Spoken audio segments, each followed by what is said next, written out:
আজকে আমি মিনি কিচেনে বানাবো মাছ বাটি। এর জন্য প্রথমে আমি ছোট ছোট করে পেঁয়াজগুলোকে কুচি করে নিচ্ছি, তারপরে আমি আদা রসুন এগুলোকেও ভালোভাবে ছাড়িয়ে নিচ্ছি।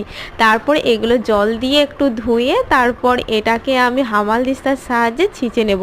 আচ্ছা, নেক্সট ভিডিওতে তোমরা কী রান্না ভিডিও দেখতে চাও সেটা আমাকে অবশ্যই করে কমেন্ট করে জানিও, আমি সেই রান্নাটা করার অবশ্যই করে চেষ্টা করব।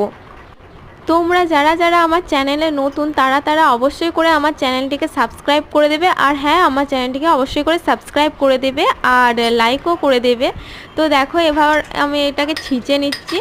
তো ভিডিওটি যদি ভালো লেগে থাকে অবশ্যই শেয়ার করে দিও সবার সাথে। তো ছিঁচা হয়ে গেছে, এবার আমি একটা পাত্রে এটাকে আমি নিয়েছি। তারপর দেখো, শুকনো লঙ্কাটাকে আমি ছোট ছোট করে কেটে নিচ্ছি আর কি হাতের সাহায্যে। তারপর একে একে এই বাটা মশলাটার সাথে দিয়ে দিচ্ছি নুন, হলুদ গুঁড়ো, জিরে গুঁড়ো আর লঙ্কা গুঁড়ো। তো এটাকে ভালোভাবে মিক্স করে নেবো, আর সাথে একটু তেলও দিয়েছি জল দিয়ে। এবার একটু ভালো করে মিক্স করে নিচ্ছি। তো মিক্স করা হয়ে গেলে পর দেখো, আমি একটা বাটি নিয়েছি, তার মধ্যে এই মাছগুলো নুন হলুদ মাখানো ছিল আগে থেকেই। তারপরে এই মিশ্রণটাকে ঢেলে দিলাম, তারপরে একটুখানি জল দিয়ে দিলাম যাতে করে সিদ্ধ হয়। তারপরে আমি একটুখানি তেল দিয়ে দিলাম, দিয়ে তারপরে গ্যাসটা অন করে আমি একটু মাছটাকে নেড়ে দিলাম। তারপরে আমি কিছুক্ষণের জন্য একটা ঢাকা দিয়ে দিয়েছিলাম। দিয়ে এভাবে করে মাছটা কিন্তু খুন্তির সাহায্যে ছোটো ছোটো করে করে নিতে হবে, তবে কিন্তু ভালো লাগবে। এটাই মাছ বাটির আসল ধাপ। তো দেখো, মাছ বাটিটা কত সুন্দর দেখতে হয়েছে আর খেতেও অসাধারণ হয়েছিল।